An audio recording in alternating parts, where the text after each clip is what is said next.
Hey, welcome to Electric Libertyland 202's pre-roll, where I tell you about some pals, some buddies, some good friends in arms, Nate and Charlie over at Good Morning Liberty, which you can hear weekly, actually more than weekly, every day of the week, 5 days of the week.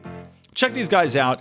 They're a similar podcast in our vein where funny guys spouting liberty right into your ear holes, and they take it from a different vein in which they like to approach it as more of a bridge building approach. Not to say that they excuse chicanery or idiocy on the left or the right, but Nate and Charlie really go out of the way to try to find a way in which you can build those bridges, talk to your neighbors about liberty, and come at it from a let's build a cohesive liberty movement unit. Does that make sense? I think it does. I lost my train of thought halfway through.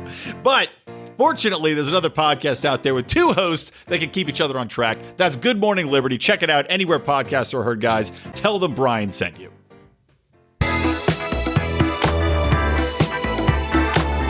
Welcome to Electric Libertyland, here on the Lions of Liberty podcast, your weekly shot of culture, comedy, and liberty with your host, Brian McWilliams.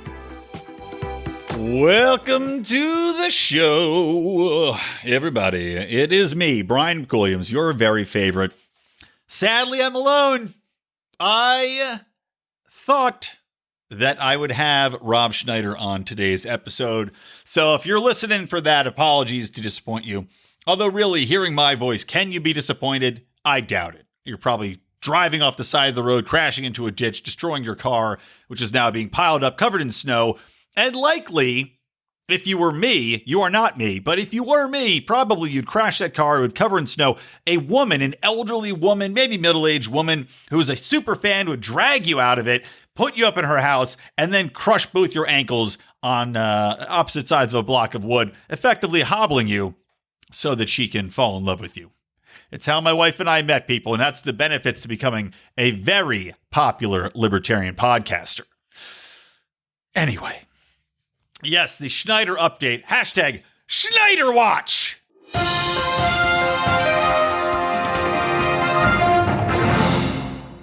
Schneider Watch is on. I am having trouble getting him locked in on a date. And again, Rob had told me he was officially confirmed and looking forward to coming on the show. I'm presuming that he is running around and probably working quite a bit right now. So I'm going to have to circle back and nail that down. And as soon as I can nail down a hard date, guys, I will let you know ASAP. But for now, I can confirm that Mark has booked the one and the only Glenn Kane Jacobs to come back on the show. So there you go. Don't worry. We're big time here. If one celebrity drops out, we got another one waiting in the wings. Don't you worry, baby girls and baby boys and baby transitional individuals. We got you covered. Your pals at Lions of Liberty. We're the big dogs now. We're playing with the big boys. And also, we are on Parler, by the way. Speaking of big boys, wow, Parler's stepping it up, man. They are becoming a big boy. And, our pal Remzo Martinez, who, of course, you have heard, if you're on our Patreon, you would have heard Remzo on our Legion of Liberty Doom shows, which reminds me, I need to get another one of those booked. And now that Dan Smots of The System Is Down is not traveling around giving Spike Cohen and Joe Jorgensen finger jobs and handy J's under the table with their campaign, because as you know, plug for him, Dan did all the amazing ad work on that campaign. And, I might have my differences with the campaign itself and their messaging, but he does some fantastic work, including our Live Free documentary, Live Long and Live Free, which is about the Lions of Liberty and us at PorkFest, and just an awesome, awesome piece of content. So, getting back to it, though, Remzo now works over at Parler, and man, that is blowing up. They had so many people flock there in the last couple of days that they're basically crashing the servers. They're adding servers as fast as they can, and they can't keep up. Because people are seeing with Facebook zucking everybody. And, our forum is still alive. We're going through the same shit as part of the Problems Forum. We're going the same shit as, who else forum got zucked recently? It might have been Tom Woods'. I'm not sure. But we now have every post has to be, approved. And we've got warning flags coming in. So we don't know what's going to happen with that. we're looking into maybe checking out Liberdon. We've got another guy that is basically running a test site. I'm not going to call him out on the show just yet. I don't know if he wants that, but he wants us to take a look at a test site he's looking, which might be able to host a platform for us, which is pretty funny. Ma Roads. So anyway, Dan, I'm holding fire on releasing that information, but we're going to test it out and see what's there. And as well as looking at, maybe switching and doing a lot more on our Lions of Liberty on Discord, which we have a channel there. A lot of options, but point being, Twitter is an insufferable mass of liberal dipshits, and Facebook seems to not want to have business from anybody with any sort of conservative bent or even an inquisitive mind anymore. So people are flocking to Parler. Now, you can find us at Lions of Liberty at Parler. Our site has added something like 3,000 or 4,000 subscribers just in the past 48 hours, and we're pretty new on there. I know Stapleton had added something like 30,000 people overnight. And I think Dave's blown up on there. Just everybody's adding. So it's the place to be. So follow me at Brian McWilliams on there. You'll see I have my Electric Libertyland logo as my icon. Follow Lions of Liberty on there. I think Mark's on there, but he's kind of turding about. He can't figure it out because he's a boomer. But anyway, check that shit out. But, getting back to the election stuff, I want to start the show with just, I'm seeing some of the goddamn stupidest takes of my life in regards to this entire concept of Donald Trump having lawsuits and trying to sue to either establish that there has been voter fraud or illuminate the fact that there's voter fraud or just bring some sort of recount and attention to the irregularities that have happened, which I will discuss in just a minute. But I'm seeing people that are libertarians who've got fucking Trump derangements in them. They got the TDS up in their brains. It's crawling through. It's digging into them like a brain parasite. And they're not thinking straight because I'm seeing people attack Donald Trump and attack his getting in way of a transition, right? A transition to Joe fucking Biden, who is a piece of rat shit. And I'll take a quick tangent just to tell you, I hate Joe Biden. I was rooting for Trump to win over Biden. And the reasons for that are easy for me to lay out, is that the things I give a shit about, the things I care about the most about, reigning in the war state, reigning in the war on drugs, reigning in regulations, and of course, on top of that, there's also fiscal, which as discussed last podcast, neither of them is going to be any good on that shit.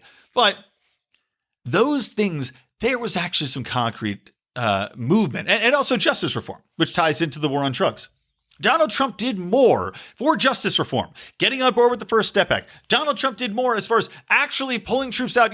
Now Germany is like, well, we certainly hope Biden's not going to pull any troops out. But Trump was at least addressing this. He's actually calling out the goddamn establishment war state. He's calling out the military-industrial complex in public, to their face. Joe Biden's not doing shit. Joe Biden is going to get in there. He's going to keep the same war state going because that's in his best interest. That's where his money's coming in from. That's what he's always done. He is a hawk. Joe Biden is not a kind individual when it comes to the war on drugs. We know Kamala Harris isn't kind to the war on drugs. So nothing good is going to happen on that front. In regards to regulations, nothing. He's going to get in there and undo all of the regulatory advances that Trump made. He's going to tear down and rebuild up all of these different governmental programs. They want to institute a brand new bureau to address, racial inequality and all this other shit. So that's not getting any better. From a libertarian standpoint, I don't see how you can justify supporting a Joe Biden over Trump. And by support, I mean tacit, well, if it's got to be one or the other, if I'm going to get if my left nut's going to get crushed or my right nut's going to get crushed, I guess it'll be left nut. At least your left nut's got a little bit of juice left in it after it gets stepped on. That's Donald Trump to me. But what I'm seeing is these fucking idiot hot takes where people are like, I can't believe that Donald Trump's going to sue them. This is stupid. Why is he doing that? Why are you trying to get in the way? The election's over. Just accept defeat. I'm sorry, you're a libertarian. Why the fuck do you care about transition of power from one asshole to a bigger asshole? I'm sorry, is your TDS so severe that you can't accept that? If nothing else, it's a good thing that we look into this voting mechanism that we've all been preached to accept, that we've been indoctrinated from elementary school to accept as a good thing, that it's a good thing to pull the curtain back from the sham that is the democratic process and voting in this country, that we can really showcase how democracy can easily be undercut and undermined by fraudsters? Do you not think that it's a good thing and a very entertaining thing? If for those of us that are in the middle that are more content to say, fuck this shit, I'm for anarchy, to say, yeah, I want to see these lawsuits play out. I want to see the truth. Why would you not? Are you so interested in a peaceful transition of the power to somebody that you supposedly would be opposed to anyway? You're opposed to big government. You're opposed to big government power. You're opposed to the powers the president wields, and yet you're rooting for the transition to take place faster? Then you're not a libertarian.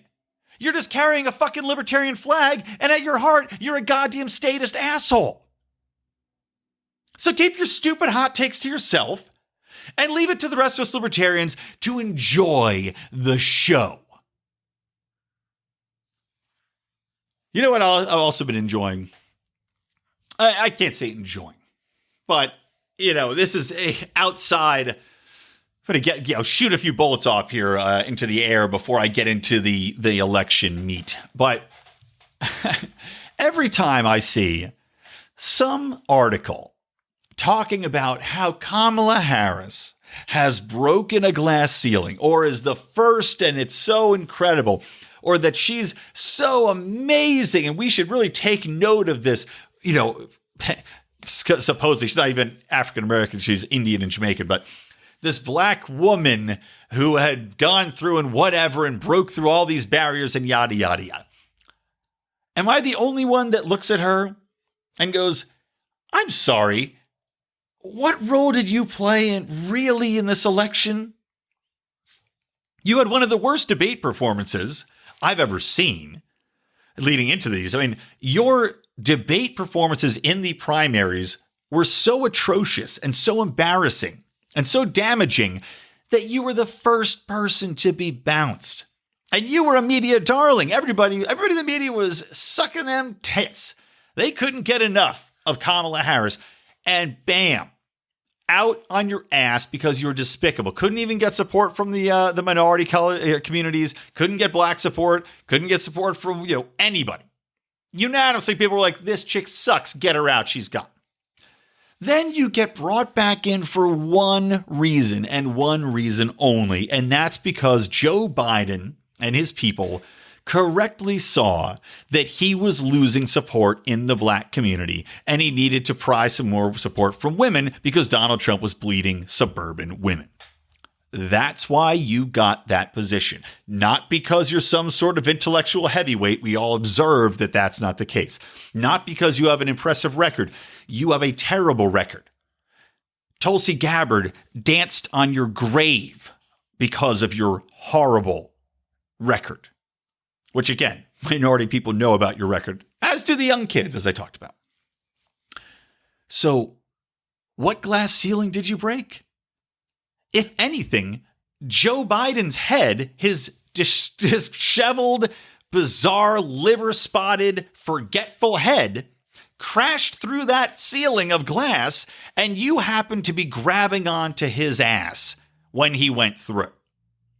Because there's no fucking way you were getting through on your own. We saw you try, and we saw pretty hilariously when your face smushed up against that glass, all spread out, looking like a kid on the outside of a candy store with no money trying to piss off the shopkeeper. Your face mushed up against that rock-hard plexiglass as you rebounded down, down, down into the shit where you belonged, only to be brought up for political expediency. And it's just one of the most pathetic things I've ever seen, to see the left and to see mainstream media bend over to kiss Kamala's ass. No, I'm sorry. Nobody's buying it. And I shudder to think what it's going to be like when that idiot takes control after Biden is out, because he's going to be gone in a year. There's no way. He doesn't have the mental acuity. He's clearly losing it. Maybe they prop him up because of the special interest. Maybe he's going to be Weekend at Bernie's it. Maybe they're going to have some sort of drugs they can pump into his old crazy brain to keep him functional, kind of like the way they did with Reagan. But man, I don't think they're going to be able to do it. I don't think they're going to. There's just too much public appearance, too many meetings he'll have to take. It's just not going to work. So we'll see. But yeah, give me a break. Give me a break on this Kamala Harris as some sort of scion for women's rights and black community and breaking through. Come on. People are stupid. I'll say that. I mean, look, I will tell you this. I was very disappointed in the initial results.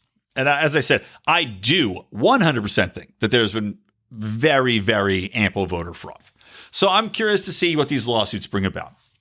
And people say, well, what are you talking about? Like, God, Elizabeth Nolan Brown pissed me off. I was reading an article. And again, she's lately, the whole Twitter thing with her and Ron Paul, I already complained about that and how idiotic it was. And then, she's writing about the lawsuits on Reason. And of course, what really pisses me off, right? And again, for a libertarian, clearly she's got TDS. That much has been obvious for a while.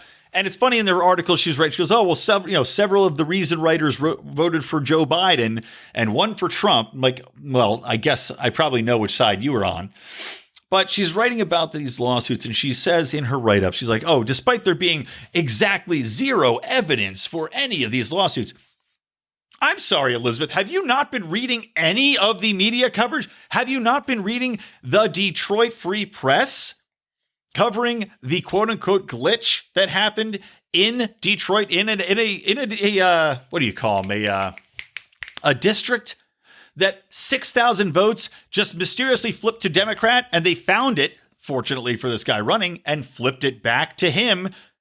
But had they never found that mistake, quote-unquote mistake, had they never found that, this guy loses his race. And he would have lost by something like 1,500 votes or maybe even less. They flip it back, and now he wins by a large margin.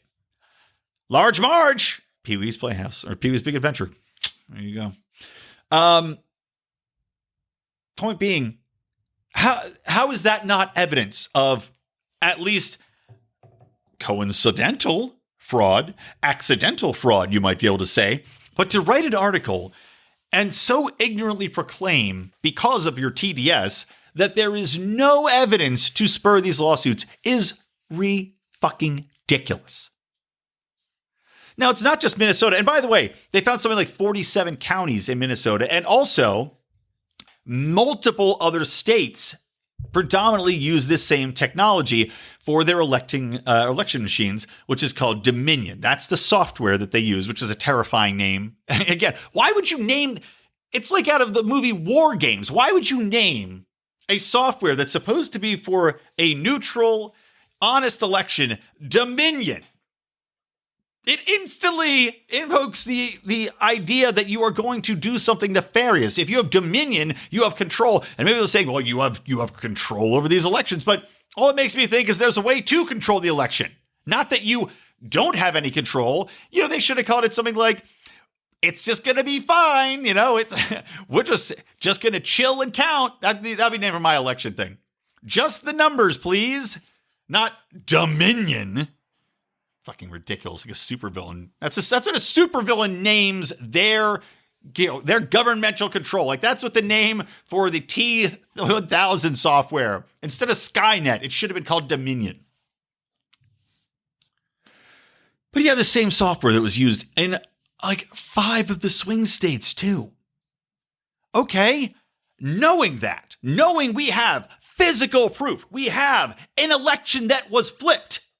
Knowing that, you don't think that there might be cause to have a lawsuit that would want to examine that? A lawsuit asking that they have another count to look at all of these crazy things, this Dominion software that is used in so many states that were decided, like Biden's lead right now in all these states combined is under 500,000 votes. Under 500,000 votes. It's like 267,000. In the 5 states that are, less than 1%. Why would you think that is so beyond the pale that there's no evidence? It's just lunacy. Fucking lunacy. But I mean, I was depressed I'm going to be all over the place here, guys. Because again, I was trying to lock in Rob. So I was like, my preparation here, I was like, all right, well, I guess I'm not doing Rob today. So I just put together, I've got 15 fucking links from Howie, or more than that, probably 30 links in here to go through. And I've had a lot of thoughts because a lot of shit's been going on. But it's been depressing to see the reaction. And like I said, I was rooting for Trump over Biden. I was honestly seeing what's going on, seeing those votes flip and the shady shit in the middle of the night, adding on 100,000 votes all for Biden. That is beyond suspicious. It's insane because even there's statistical models. It's called something like Bennett's model or something like that. And it's been proven that you can virtually see where voter fraud has taken place because these votes come in, they follow a model. And in the districts where Trump won or Biden won, but they follows a fairly similar model where you didn't have these midnight vote drops or where they didn't stop and start the voting, they all follow the exact same statistical curve, right? And it's just like a very, a sloping down curve. And then you see the ones where Biden mysteriously got all these votes and it jumps up. It's like a statistical anomaly that sets off red flags and sets off sirens to anybody that's not completely fucking brainwashed about this shit and just rooting for Biden to win no matter what and doesn't give a goddamn. But it's like, I'm just so disappointed in everything, that the way it's played out. The only thing that's giving me some sort of hope is that, again, I'm rooting for these lawsuits. I want to see what happened. And if I'm wrong, if there was no fraud, I'll happily accept it. But I'll be goddamned if I just want to sit back and see Trump go, okay, I'll see you later. Fuck that. I want to see this shit brought into the sunlight. I want to see this joke exposed. I want to hear the fucking punchline. And to see the stuff that's playing out too, these fucking journalists, these two-sided, I shouldn't even say two-sided, these hypocritical leftists and the media, right? We'll look at COVID. I'm going to talk about Biden and COVID too in a little bit, but we look at COVID. Trump has these rallies, right? Unprecedented in the middle of nowhere, Pennsylvania, drawing 65,000 people in the middle of the winter. People are going, oh, these are super spreader events. Oh, watch out. Every rally, oh, super spreader, Fauci, oh, super spreader events. Joe Biden, parties, people jumping in the street, people outside the White House all together, dancing, doing all this shit. There's no media saying that this is dangerous, that this is violating anything, that these are super spreader events. There's no calls for contact tracing from these events, because of course there's not. And what a shock, by the way, too, that Pfizer announces, surprise, we have a COVID vaccine that's 90% effective now. What a coincidence. Again, this may just be a coincidence. I don't want to get too into conspiracy theory here, but it's suspicious. But I also love how you've got these liberal mobs beating effigies of Trump, setting him on fire, beheading them. The media is not calling out and saying, oh, this is horrible. Look at these monsters. Look at these terrible individuals. Look at these violent beasts. Just like with the riots, just like with the looting. They're not calling out the people that are violent when they're on their side, because of course they don't. Why would they? If there was a Trump supporter anywhere that had a Joe Biden or Kamala Harris, even better Kamala Harris, right? Because then you could get the whole lynching aspect in. But if you knew there was a Biden doll anywhere, even if it was an accidental, the head just kind of fell off a scarecrow at a farmhouse in the middle of Iowa, if that Biden scarecrow was on video, whether it was being beaten or not, they would say, oh, look how disrespectful they're putting this Biden scarecrow because they hate the man. These vitriol, hate-filled monsters. They've clearly come to destroy America. But you could behead and carry around a fucking severed Trump head in the street at these parties, and no one's going to say anything in the mainstream media because everybody's totally fine with political violence as long as it's on their side.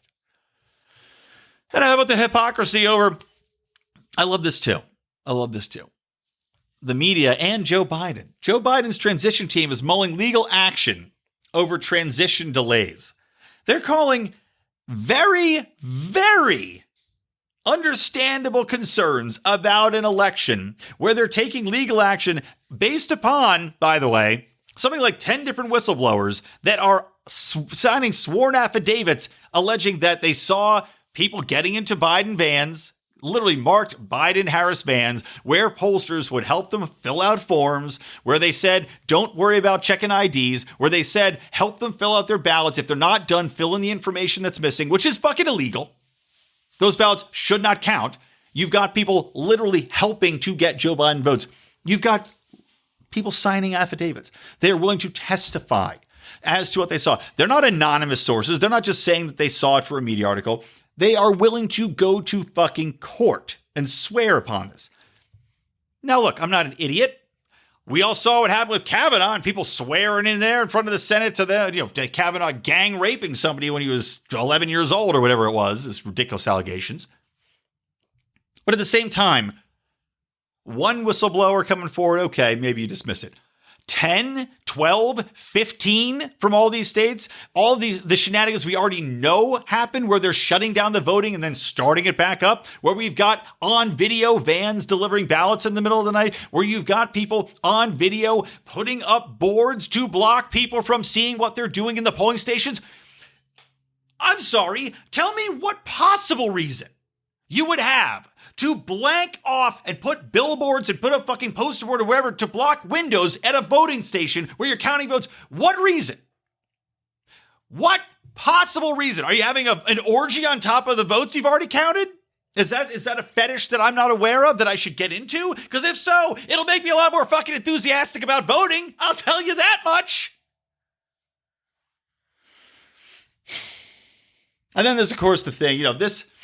Maybe this might just be people voting top of ballot. There's this whole conspiracy theory that a lot of these votes came in, they only were marked for Biden.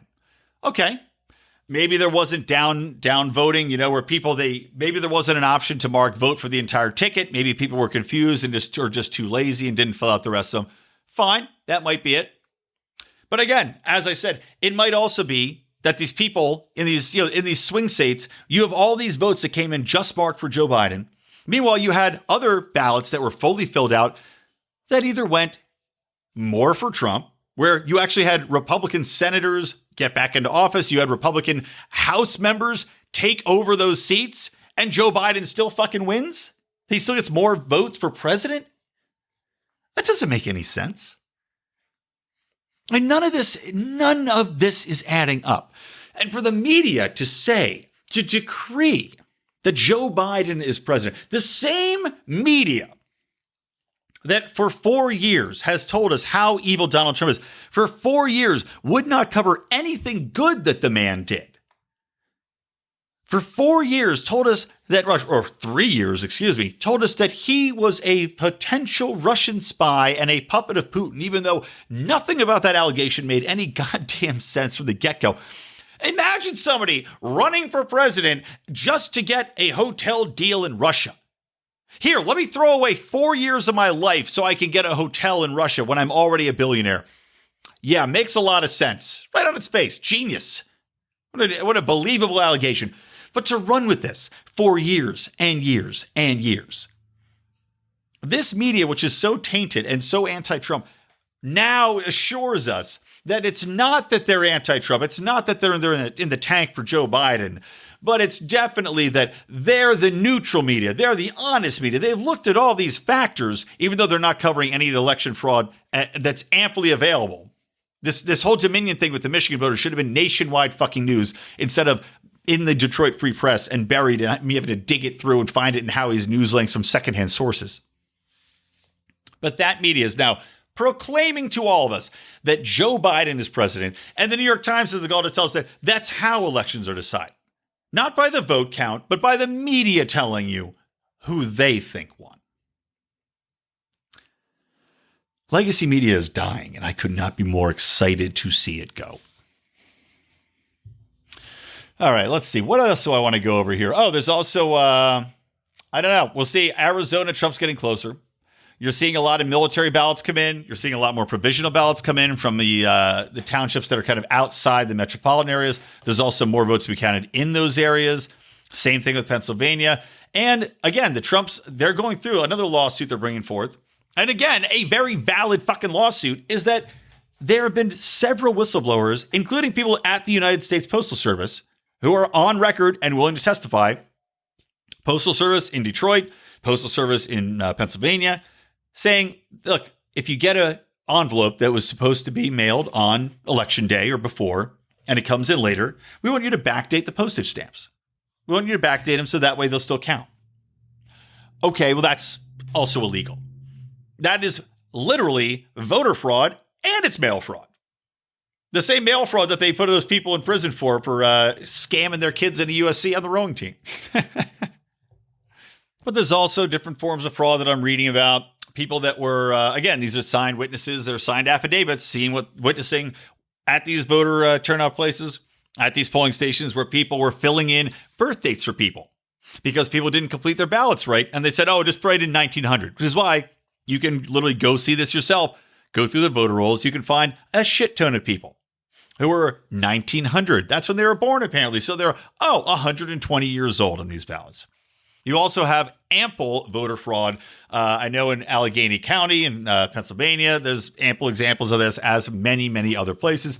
People are finding hundreds per county of dead people that voted. In Philly, Joe Frazier, smoking Joe Frazier. Down goes Frazier. Oh, Frazier's back up. Frazier's on his feet. He's putting his boxing gloves on. He's moving into the ring, and he's going to vote. Yes, he's voted for Joe Biden. Up goes Frazier. Up goes Biden.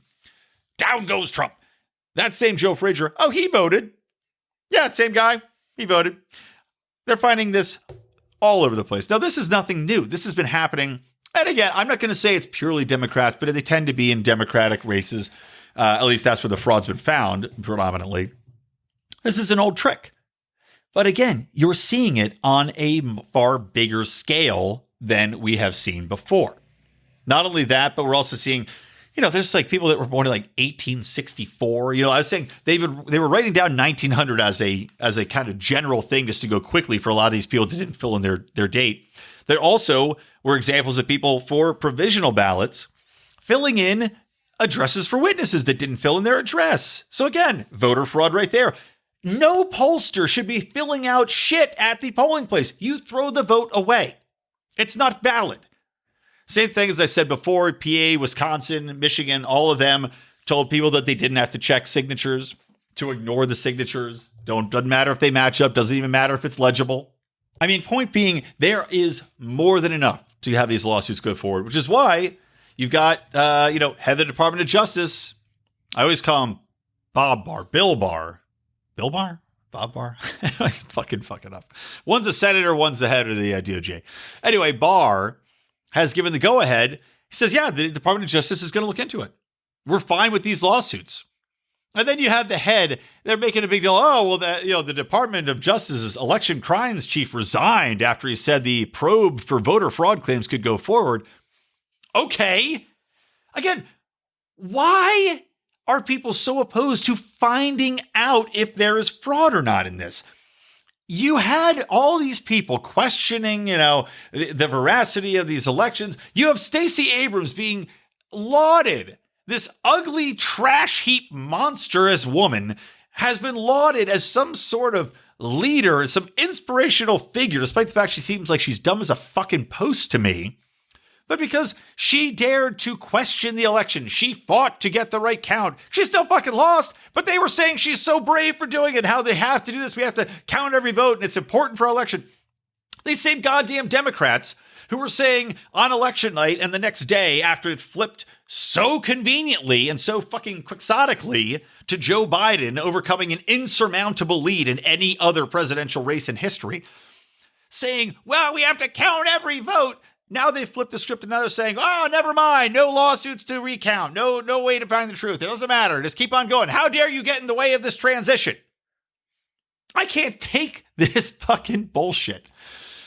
I also can't stand the media, the same media who has decided Biden's the winner. I can't take the same media crying. Van Jones on camera crying because he was so happy Biden won. Then you've got celebrities out there. Oh, they're so happy. I lost all respect for The Rock. Dwayne Johnson says he cried over the election result. Well, fuck you. I don't want to see your stupid movies anymore. I've lost total respect for you. Again, support who you want in politics, man, but you're going to cry because Joe Biden won? this piece of shit establishment fuckball. Like, that's the other thing that really depressed me. I shit you not. I mean, really just one of the deepest depressions I've ever been in my entire life, the whole past week. Just, man, just bad. Really unbelievably depressed. And it's just, not just the election shit, but that played into it, but just everything. The fucking COVID resurging, work is shitty. It's been difficult in my, I'm a publicist. It has been so hard to get coverage, so hard to get any new business going, so hard to like I'm fucking worried about my income. I'm worried about paying my goddamn bills, really, honestly, for the first time, where I look at what the fuck's happening and I don't know what I'm going to do. I'm questioning everything right now. And on top of all that, fucking losing in gambling bets and degenerate gamblers and in real money bets. And I'm just, it's like one of those things I tweeted about it. I deleted it now. And I was just like, can I just get just one goddamn fucking sign, one win, one something to give me some hope. And I've said this before. The worst part about being a libertarian is we always are losing. I'm sick of fucking losing. And seeing these fucking shitheads cheer over an establishment politician, a corrupt individual who has been shitting on people, who has made some of the worst political bills in the history of the country, who was a warmonger, who has been destroying lives with his drug war bullshit and his crime bill, who's been in office for 50 years about. The resistance is cheering because this guy deposed Donald Trump. It's so depressing to me how stupid people are, how dishonest they are, how intellectually dishonest they are, and how warped their mind view is, where they literally are living in a reality that simply does not exist, but they've warped their fucking worldview to see this man in a light which simply it's not there. There's no clouds parting. There's no sunlight hitting, again, his liver-spotted noggin and making it shine halos off of it. That doesn't exist. He is trash, and so is Kamala Harris. And the fucking Rock is crying? Fuck you. You're dead to me. It's just so pathetic. God damn it. And on the other side of the coin, Katy Perry got slammed for hashtag family first tweeting, urging her fans, she's not a Trump supporter, but she tweeted urging her fans to reach out to people that voted for Trump. She says, I reached out to my family members who voted for Trump. I want to tell them, I'm glad that he lost, but that I understand why they'd vote that way, and let's just put it behind us, and family's important. People are ripping her a new asshole because all these fucking people have been so twisted and their brains so tortuously warped by the media, by talking, by echo chambers, by social media, that they now can't fathom reaching out to talk to their own family members because their family members voting for Trump so violated their ego and everything they've built their core being into that they cannot forgive them. These people didn't abuse them. They're not drowning puppies. They're not kicking children. They're not slapping orphans. They voted for a guy that they thought was going to be different. They voted for a guy that they liked because he was telling the truth. He fought back against some woke bullshit. He told them what they wanted to hear. They told them they're going to bring back jobs, that he's going to, defend America, as these leftists tell all the people that built America up that they're shit, that the white people in the country are garbage, that if you're black and you dare support Trump, you ain't black, that they fucking hate everything that the Western has become, that Western civilization is garbage, and that America was founded on slavery and racism and not fucking freedom and not free markets.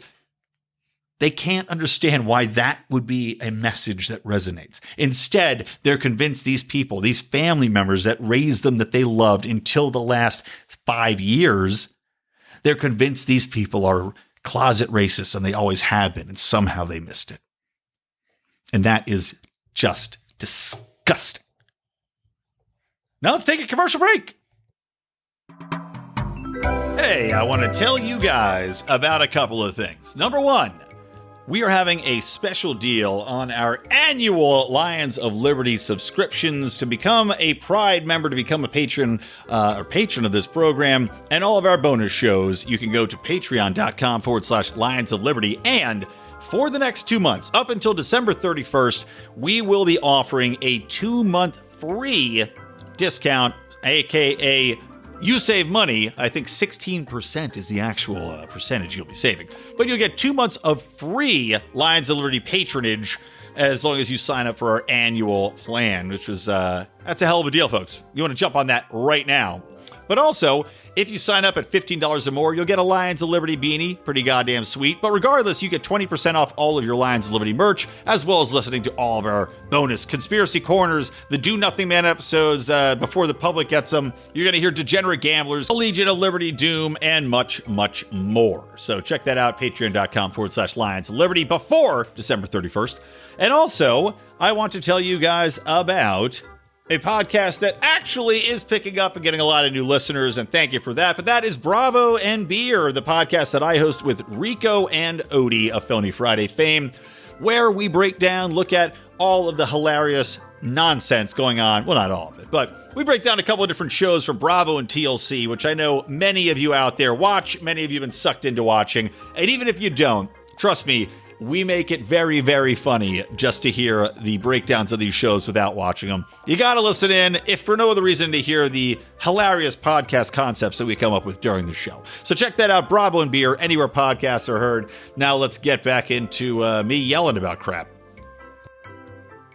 All right, welcome back to Electric Libertyland, episode 202. All the show notes at lionsofliberty.com/episodes/ELL202. Let's talk a little bit about COVID, right? You've got COVID surging once again, and despite the fact that the death rates are the same, they haven't really been going up. In fact, they're still negligible. And at this point, they're once again saying that now we're going to see 160 more thousand deaths because the cases are going up. But as I've said before, the people that are getting COVID now are young and healthy and working. And as we've seen, Mark just had Jeffrey Tucker on Monday's show, which I highly recommend. I love Jeffrey Tucker. He's a hilarious guy. And I really have enjoyed the time I spent talking to him at Pork Fest, hanging out with him a little bit there. Very funny, very gregarious dude. And he had a great chat with Mark. But, Mark brought this up, and I think we even may have said this on Degenerate Gamblers, but I was hammered for that. You've got football players getting COVID. There's no fear about them dying. There's no fear of, oh my God, he might die. Get him on a ventilator. Mark Stafford just had it. We've got Ben Roethlisberger has it right now. All these people have COVID. And guess what happens? Nobody's talking about finding them a burial plot. No one's talking about retiring their number now before they die so they can see it up on the wall. No. We're talking about, okay, what am I going to do on my fantasy football team? Which, by the way, if you're in the Lions of Liberty Pride, you also get to play in Degenerate Gamblers Gambling League and also our fantasy football league. Another perk. But you have people saying, okay, well, this guy's going to be out for a week or two. Who do I sub into my lineup until he comes back? Because we all know they're not going to fucking die.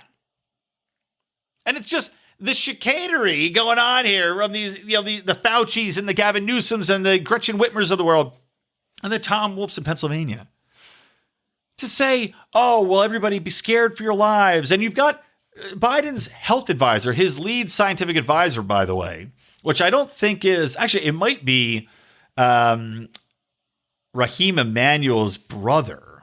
I want to say, is it Zachariah Emanuel or something like that? Shit, I'm trying to see this story in real time and I can't find the name of the guy.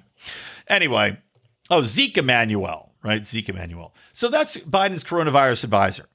Of course, all establishment, all fucking swampy system people, naturally, in the Emanuel clan. So he is advising that we might have to do another lockdown. So you've got Biden already rolling in there saying he wants a national mask mandate. And on top of that, you've got his asshole advisor saying we need another lockdown, despite the fact that the first lockdown didn't do anything.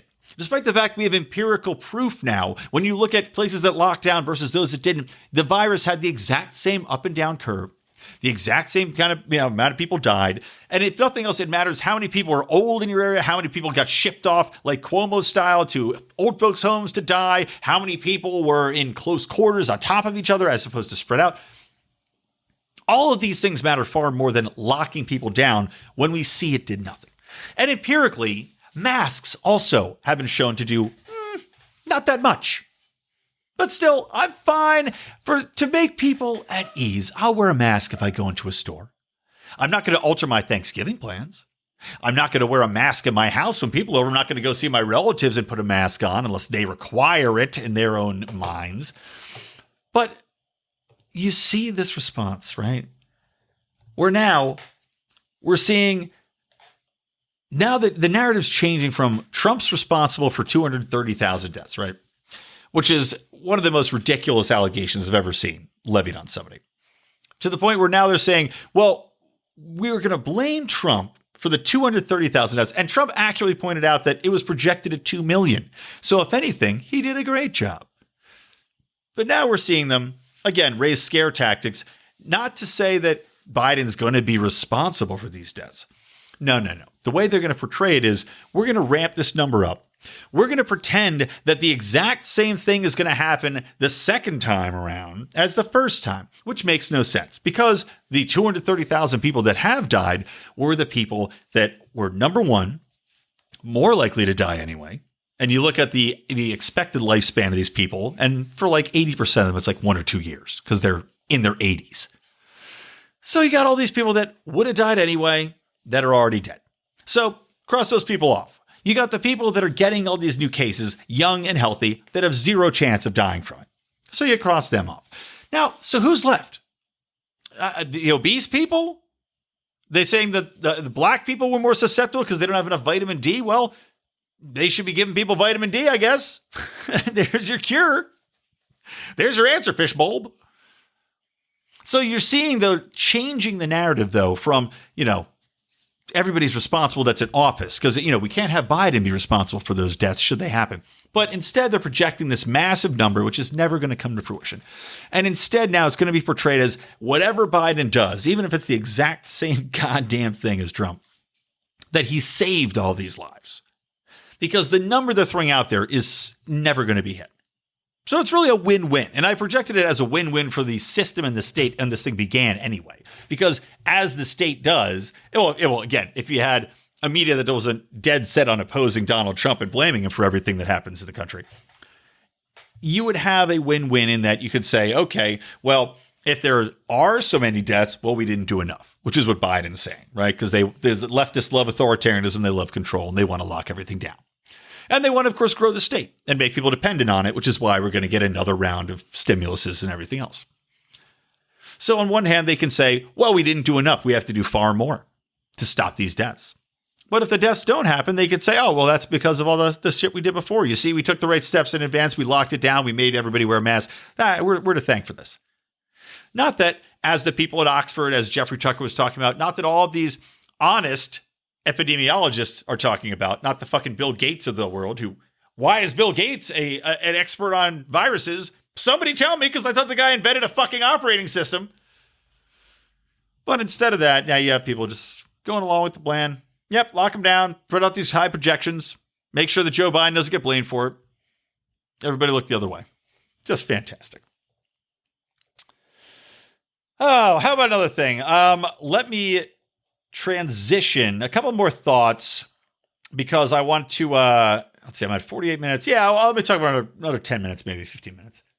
Because I got to get down. My wife's got a chicken cooking in the oven and she's out getting a baby. So I got to pull that chicken out.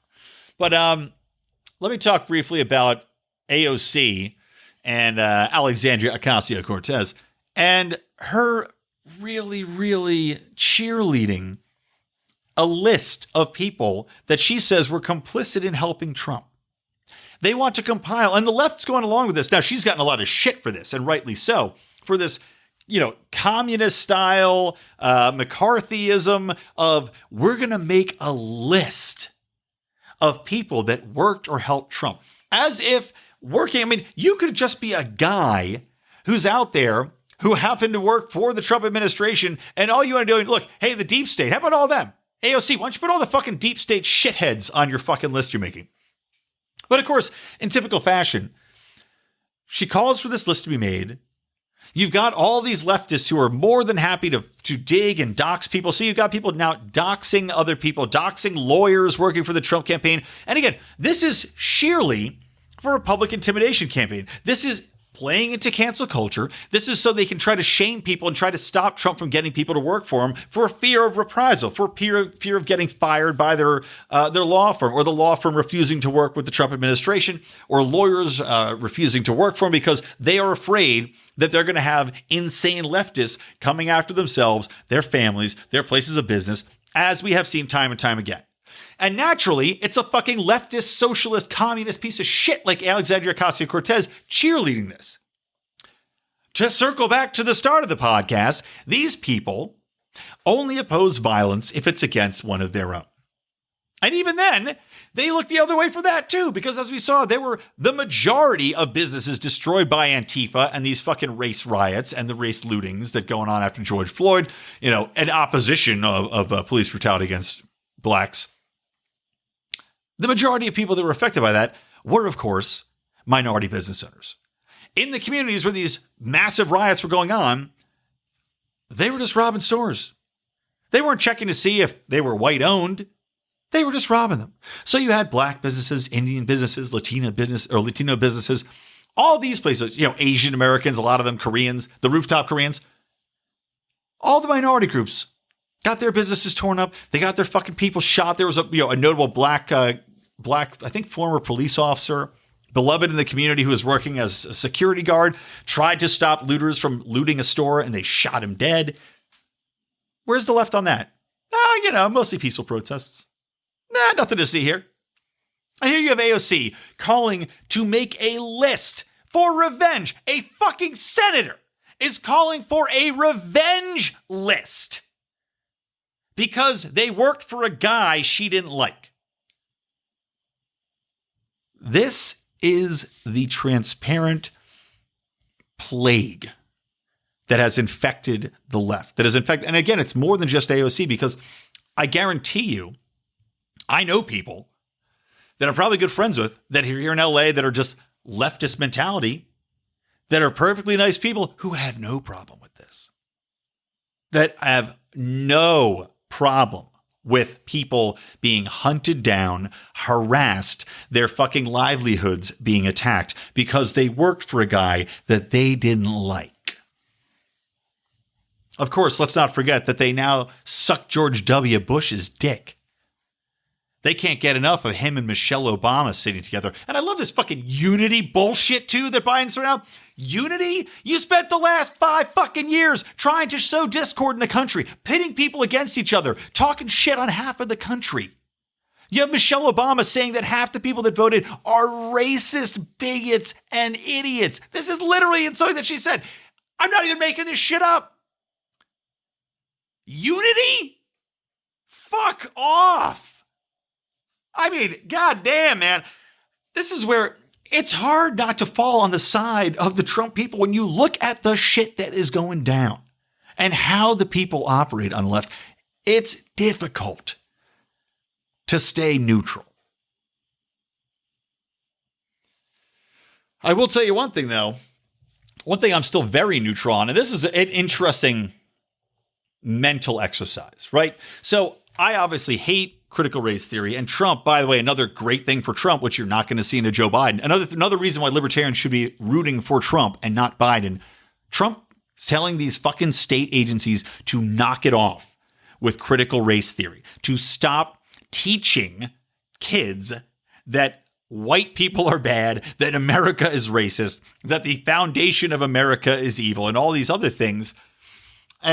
That's a good thing. Not to say that I'm for the indoctrination of the state, and the love of the myth that is America necessarily.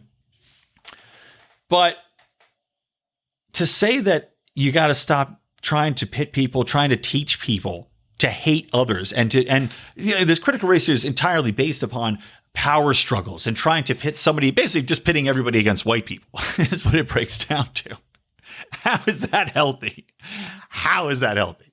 It went from when I was a kid being taught to be colorblind to now you have fucking crazy white bitches at Harvard yelling about how to say that you're colorblind is the most racist and evil thing. And we have to talk about people's skin color, and to not acknowledge the skin color is evil. It's just insane. So Trump has rolled that back, which is great. But at the same time, he's rolled out this thing, the 1776 Commission, right?